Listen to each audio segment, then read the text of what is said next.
మన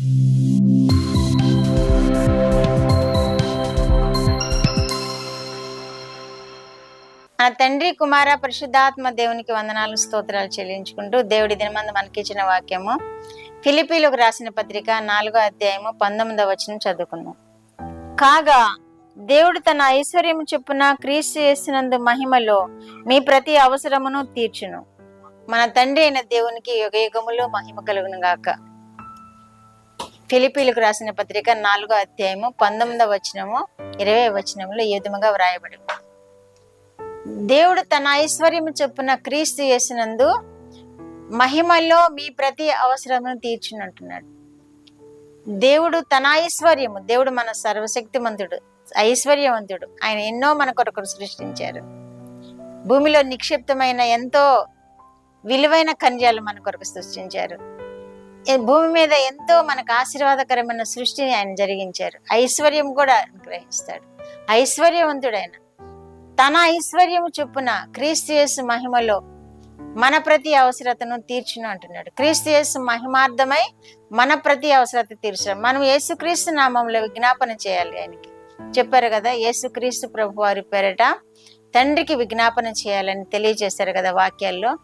యేసుక్రీస్తు మహిమార్థమై మనం ఏది అడుగుతామో అది ఆయన ఐశ్వర్యం చొప్పున ప్రతి అవసరత మనలో తీర్చబడుతుంది అని వాక్యం ద్వారా మనం గ్రహించగలుగుతున్నాం. కాబట్టి ప్రార్థన చేయాలి, దేవుని మీద ఆధారపడాలి. మన అవసరత ఏమున్నదో అది దేవునికి తెలియచేసినప్పుడు దేవుడు తన ఐశ్వర్యము చొప్పున ప్రతి అవసరమును మన కొరకు తీరుస్తాను అంటున్నాడు. కీర్తన గ్రంథము 23వ కీర్తన 1వ వచనంలో ఉంది కదా, యెహోవా నా కాపరి, నాకు లేమి కలుగదు అంటున్నాడు. దావీదు మహారాజు సమృద్ధిగా ఆయన ఆశీర్వదింపబడిన విధానాన్ని మనం చూస్తున్నాం.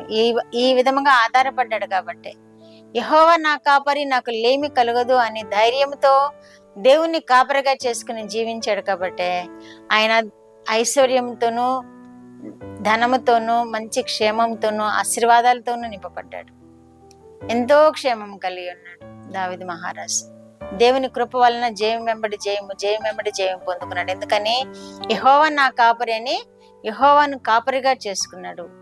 లేమి కలుగదు నాకు అని నిశ్చయంగా తెలియజేస్తున్నాడు, ధైర్యంగా తెలియజేస్తున్నాడు. మనం కూడా అలా తెలియచేయాలి. నాకు యెహోవా కాపరి, నాకు లేమి కలుగదు అని నిశ్చయత మనం కలిగి ఉండినప్పుడు దేవుడు మనల్ని కూడా దావీదు మహారాజును ఆశీర్వదించినట్లు మనల్ని ఆశ్రయిస్తాడు. తన ఐశ్వర్యము చొప్పున ప్రతి అవసరత మనకి తీరుస్తాడు. యేసుక్రీస్తు మహిమార్థమై మనం అడిగే ప్రతి దానిని ఆయన నెరవేరుస్తాడు. కాబట్టి యేసుక్రీస్తు నామ మహిమార్థమై మనము అడుగుదాము. యేసుక్రీస్తు నామంలో మనం ప్రతి ఇబ్బందిని తీర్చమని అడుగుదాము, ప్రతి అక్కర తీర్చమని అడుగుదాము, ప్రతి అవసరత తీర్చమని అడుగుదాము. ఏదైనా ఆపద వచ్చిందా, ప్రతి ఆపద నుండి తప్పించు దేవా అని అడుగుదాము. దేవుడు తప్పకుండా మనకట్టి విమోచన కలుగు చేస్తాడు. సమృద్ధి అయిన ఆశీర్వాదాలతో నింపుతాడు. ఐశ్వర్యవంతుడు కాబట్టి మనల్ని కూడా ఐశ్వర్యంతో నింపుతాడు. మన తండ్రి అయిన దేవునికి యుగయుగములు మహిమ కలుగును గాక అంటున్నాడు.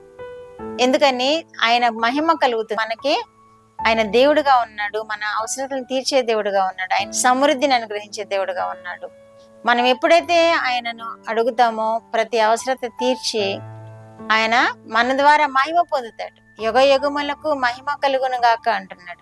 మన ద్వారా యుగయుగములు ఆయన మహిమ పొందే దేవుడుగా ఉన్నాడు. కాబట్టి మనం ఆయన అడుగుదాము, ప్రార్థన చేద్దాము, మన అవసరత అంతయు ఆయన మీద పెడదాము, మన కోరిక అంతయు నెరవేర్చబడినట్లుగా ఆయన్ని వేడుకుందాము. నిరుద్యోగంతో బాధపడుతున్నారా, ఉద్యోగాల కోసం ఆయన మీద ఆధారపడండి. వ్యాధులతో బాధపడుతున్నారా, దేవుడు తీర్చేటట్లుగా సహాయం చేయమని కోరండి. రుణభారములతో ఉన్నారా, మీ రుణభారముల విషయమై దేవుని యొద్ద విజ్ఞాపన చేయండి. ఆయన ఐశ్వర్యవంతుడు కనుక ఆయన ఐశ్వర్యముల నుండి మీ రుణభారములన్నిటినీ తొలగిస్తాడు. దేవుడు అట్టి కృప వినుచున్న బిడ్డలందరూ పొందుకుందరుగాక. అట్టి కృప మనందరికీ దయచేయను గాక. ప్రార్థన. మా దేవా, మా ప్రియ పరలోక ప్రభువా, మీ పరిశుద్ధ పాదములకు వందనాలు, స్తోత్రాలు. మా రక్షకుడు యేసయ్య స్తోత్రములు, పరిశుద్ధాత్మ దేవా స్తోత్రములు. ఇచ్చిన వాక్యము కొరకు స్తోత్రములు ప్రభువా. నాయన, మీరు ఐశ్వర్యవంతులు కనుక, మీరు సమృద్ధిలో నుండి ప్రతి అవసరతను తీర్చే దేవుడు కనుక వినిచిన బిడ్డలందరూ వారి అవసరతలను మీకు తెలియచేసుకుని ప్రభువా మీ పాదముల విజ్ఞాపన చేసి వారు సమృద్ధి అయిన ఆశీర్వాదాలు పొందుకొని మీకు సాక్షులుగా జీవించే కృప దయచేయమని యేసుక్రీస్తు వారి పేరిట ఈ మనవులు మీ పాదముల యొద్ద వేడుకుంటున్నాను పరమ తండ్రి. ఆమేన్.